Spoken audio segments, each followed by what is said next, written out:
Dirahmati Allah. Waktu mengajak kepada kita semua dengan satu kalimat wasiat, usikum wa nafsi bittaqwallah. Waktu berwasiat, marilah kita sama-sama bertakwa kepada Allah. Angkat kepala, tahan mata, jangan tidur, jangan mengantuk karena ini ibadah. Satu kalimat terlewat dari telinga kita, ketika ingatan kita hilang, maka hati-hati wudhu kita sedang bermasalah. Maka Jumatnya dipertanyakan. Sidang jemaah dirahmati Allah. Kesempatan yang Allah berikan hari ini untuk beramal saleh adalah sebuah nikmat besar seperti yang disebutkan oleh Imam Al-Hakim dalam kitab Al-Mustadrak. Banyak ustaz-ustaz buya membacakan kesempatan sebelum kesempitan, kekayaan sebelum kemiskinan, kehidupan sebelum kematian, dan muda sebelum tua. Ini banyak. Tapi tidak dibacakan hadisnya Ustaz, hanya dibacakan itu aja. Dan mungkin dia lupa hadisnya. Karena Nabi mengatakan, ya ayuhan nas, ya masyarul muslimin, sababaka qabla haramika. Gunakan masa mudamu sebelum kau tua. Kenapa berapa banyak orang yang masa muda leha-leha, cuacu, cuek-cuek aja, udah tua nggak bisa buat apa-apa lagi. Mudah-mudahan santai-santai. Sangkanya dunia ini segala-galanya mungkin. Berusaha habis-habisan, mati-matian, siang malam, cari harta, cari kekayaan, cari duit. Gak tahu dia, begitu dia usia mulai tua, sakit-sakitan mati. Istrinya dikawini orang, hartanya dibagi, kemudian rumahnya dihuni orang. Itulah dia yang dapat. Ibadah tidak seberapa.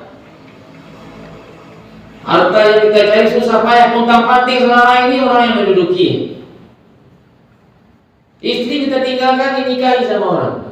Kita udah jadi tanah dalam bubur sana. Tapi andai kata kita tidak mati-matian habis-habisan, panggilan sholat kita penuhi, sholat jemaah kita kerjakan, Al-Quran kita baca, zikir kita lakukan, tahajud kita tengah malam, duha kita pagi hari, bertasbih, bertahmid, maka penyesalan tidak akan ada. Karena kesempatan tidak tersisihkan, masa muda kita lakukan sebaik-baik mungkin. Lalu yang kedua, karena Muhammad SAW, ghinaka qabla fakrika.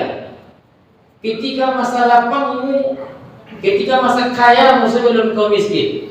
Berapa banyak orang yang ketika berduit, ketika dia punya harta dan dia tidak berbuat apa-apa. Dia mau melarat, dia mau susah, baru tadi pelananya, baru datang pikiran ingin berbuat ini, berbuat itu, sudah terlambat.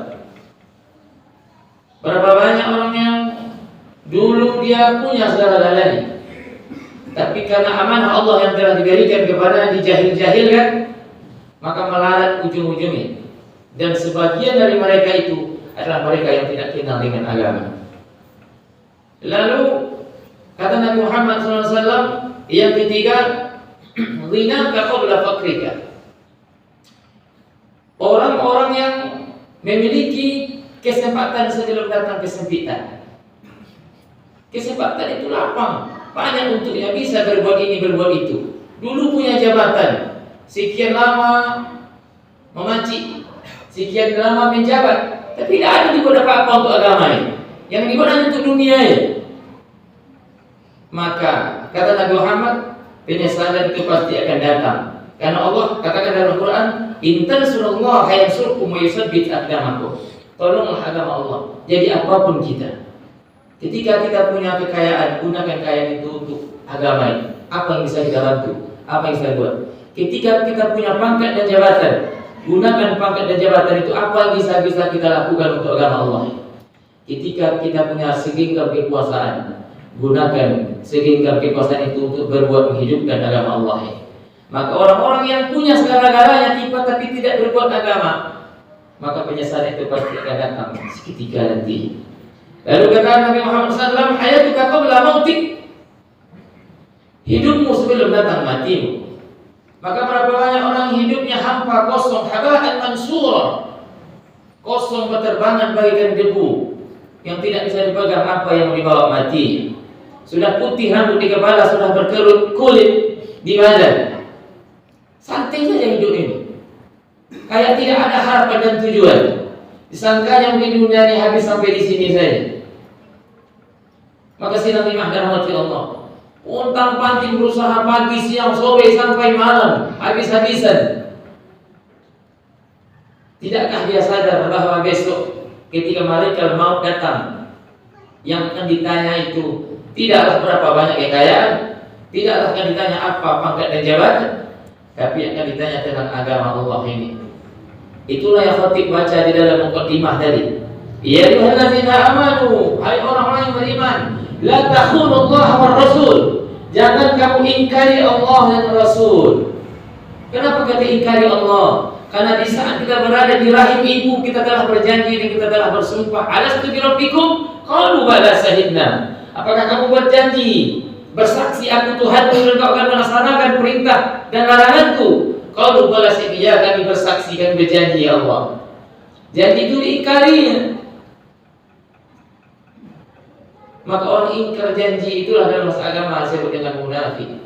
Makanya ada satu surat dalam Al-Quran, ada satu surat namanya surat Al-Munafikun. Surat Al-Munafikun, itu surat orang-orang munafik, jamak dari munafik. Nifak artinya sama, munafik satu, munafikun orang-orang munafik artinya banyak. Maka dalam Al-Quran dalam surah Al-Baqarah juga Allah katakan, alladzina yanquduna ahdallahi min ba'di mitsaqih. Alladzina yanquduna ahdallah, orang-orang yang telah melanggar janjinya dengan Allah. Ba'da mitsaqih, padahal dia telah berjanji dulu di rahim ibunya. Apapun profesi kita boleh-boleh saja. Apakah kita ke sawah, ke ladang, ke laut, ke pasar, ke sekolah, ke kantor. Jadi apapun kita, tapi agama ini di dalam dada kita. Agama ini di atas pundak, di atas kepala kita. Yang ke sawah, yang ke ladang, agama tetap dalam hatinya. Yang ke tengah lautan mencari rezeki, agama juga dalam hatinya. Yang jadi supir angkot ilir mudik di atas mobil, agama tetap dalam hatinya. Kalau dia ke sawah mampu sholat, dia akan berhenti sholat sebentar. Kalau yang di tengah laut mencari ikan, dia akan berhenti sebentar, dia akan sholat. Yang bawa mobil, dia akan parkirkan mobilnya, dia akan sholat sebentar. Yang pedagang, dia akan tutup dagangannya 15 menit atau paling lama setengah jam, dia akan sholat. Yang di kantor, dia akan tutup laptopnya atau komputernya, dia akan sholat. Yang jadi anggota dewan, dia akan tutup rapatnya, kita dulu sholat. Yang jadi pemerintah, jangan hentikan kekuasaannya, kita dulu sholat. Kalau ada yang seperti itu, maka dia ingat dengan janji. Dan kata Allah, la takhunullaha war rasul. Jangan ingkari janjimu kepada Allah dan kepada Rasul. Apa janji kita di hari ibu? Kita bersaksi, balas sahidna. Sahid itulah kita ulangi di saat kita lahir, mengucapkan asyhadu an la ilaha illallah. Itu janji kita dengan Allah. Wa asyhadu anna Muhammadar Rasulullah. Janji kita dengan Rasul. Sidang jemaah yang dirahmati Allah. Maka hari ini khatib ingatkan kepada kita semua. Pangkat, jabatan, harta benda, kekuasaan dan kedudukan itu hanya di ujung jari saja. Tapi agama adalah segala-galanya bagi kita. Bangga kita hari ini kalau kita bisa melangkahkan kaki ini ke surau dan ke masjid. Jangan bangga punya pangkat dan jabatan yang tinggi, punya duit banyak. Berulang kali khatib sampaikan dimanapun ceramah atau berdakwah, rumah yang besar, mobil yang bagus, duit yang banyak, jabatan yang tinggi tidak akan menolong sebesar rambut pun dalam kubur besok di alam barzakh sampai ke akhirat. Tapi kalau pernah kaki ini melangkah ke surau, ke masjid, sholat berjamaah, itu yang akan mengangkat derajat di saat mati besok di alam kubur. Siapa yang bilang? Nabi Muhammad. Kata Rasulullah, ala adallukum an tijaratan, maukah kutunjukkan kepadamu suatu amal ibadah, liyarfa' darajatin 'abdin, yang akan mengangkat derajat seorang hamba. Derajatnya diangkat, pahala dikasih, dosanya dibuang. Apa dia? Kasratul khuta'i wal masajid. Perbanyaklah langkahmu ke masjid. Satu langkah itu mengangkat derajat seorang hamba. Satu langkah itu melipat gandakan pahala, dan satu langkah itu juga akan menghapus dosa. Dosa terhapus, pahala dikasih, dan derajat diangkat. Orang yang hina, remeh, temeh di dunia, hanya keladang ke sawah, hanya mengali bandar kerjanya, tapi di akhirat dia pangkat tinggi, derajatnya naik. Sementara si anu dulu orang berpendidikan tinggi, S1, S2, S3, di bawah dia. Kenapa? Karena dulu rupanya dia orang yang tak mau ke masjid. Maka siapa yang bilang begitu? Al-Quran yang bilang, Inna akramakum indallah atqakum. Yang akan Allah berikan kemuliaan, ketinggian derajat di saat nanti kita menghadap Allah. Siapa yang lebih takut kepadanya dan mengikuti apa perintah dan larangannya. Sidang jemaah dirahmati Allah. Maka hari ini kita mengingatkan diri masing-masing kita. Kesempatan mungkin tidak akan ulang beberapa kali. Kalau sekali dua mungkin dia. Kenapa si anu yang nakal, yang jahil, yang brengsek, yang kurang ajar tak mati-mati juga dia? Karena Allah ingin dia bertobat sebelum mati. Kenapa si anu yang sudah 45 tahun tak pernah sholat, yang kelakuannya merusak saya, yang kenakalannya mengganggu saya, yang perangainya kurang ajar, kenapa tidak mati-mati juga? Karena Allah menginginkan kebaikan pada dirinya. Mungkin ada kesempatan bagi yang memperbaiki diri sebelum mati, tobat sebelum ajal datang. Disitulah rahman rahimnya Allah. Karena pernah kita dengar banyak cerita di zaman Nabi Muhammad, seorang sahabat perampok, penyamun, pencuri, sebelum mati Allah jamin melalui nabinya surga baginya karena dia sempat bertobat. Maka jangan biasakan keluar kata-kata dari mulut kita menghina, meremehkan dan mencaci orang. Bisa jadi orang yang hari ini kita caci besok lebih baik dia daripada kita. Lalu yang kedua, sedang dirahmati Allah. Dalam Islam yang diminta itu husnul khatimah, yaitu penutup di akhir, bukan baik di awal. Jadi nggak ada nilainya seorang yang bilang dulu saya imam masjid juga, saya ini juga karim nggak dulu jadi karim, sekarang nggak ke masjid lagi.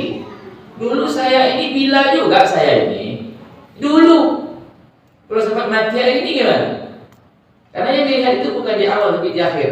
Makanya doa yang saya ajarkan dalam agama Rasulullah, Allah makhtimna nabi husnil khatimah. Ya Allah, matikan kami baik di akhir hayat kami, bukan di awal. Jadi orang yang awalnya perampok, pezina, pemabuk, pencuri, segala macam, tapi dia tobat itulah yang membuat dia datang kepada Allah, mati, maka dia masuk surga. Tapi sekalipun 500 tahun ibadahnya kepada Allah, seperti dikisahkan di zaman Bani Israel, ada orang yang beribadah sujud menghadap Allah sampai batu yang diletakkan di keningnya pun menipis, tapi di akhir hayatnya tidak baik, akhirnya dia jadi penghuni neraka. Maka silakan dirahmati Allah. Inilah yang diajarkan Nabi Muhammad sebagai penutup khutbah kita hari ini. Nabi berdoa sebelum matinya, Ya Allah, tolong kau terima taubat dari umatku sebelum mereka meninggal. Lalu Jibril kasih tahu, Ya Muhammad, Allah pastikan terima taubat dari hamba-Mu 1 tahun sebelum mati. Apa kata Jibril? Jawab Nabi Muhammad apa? Lalu jawab Nabi Muhammad, Ya Allah, terlalu lama. Lalu kata Jibril, Ya Muhammad, Allah telah kasih tahu 1 bulan sebelum umatmu mati kalau dia bertobat kepada Allah, Allah terima taubatnya, Allah hapus seluruh dosanya. Apa kata Jibril? Apa kata Nabi Muhammad? Ya Allah, itu terlalu lama. Umatku ini nakal-nakal, umatku ini jahil-jahil, lupa deh. Lalu kata Allah melalui malaikat Jibril, Ya Muhammad, 1 minggu sebelum mati kalau dia bertobat, masih Allah terima taubatnya, Allah hapus dosanya. Kata Nabi Muhammad apa? Ya Allah, terlalu lama ya Allah. Ampunkan umatku ini kalau mereka bertobat kepadamu. Lalu apa kata Allah? 1 hari sebelum mati kalau dia bertobat, Allah masih terima taubatnya, Allah hapus dosanya. Apakah Nabi Muhammad puas? Nabi Muhammad diam. Dan Nabi Muhammad masih menjawab, Ya Allah, masih terlalu lama.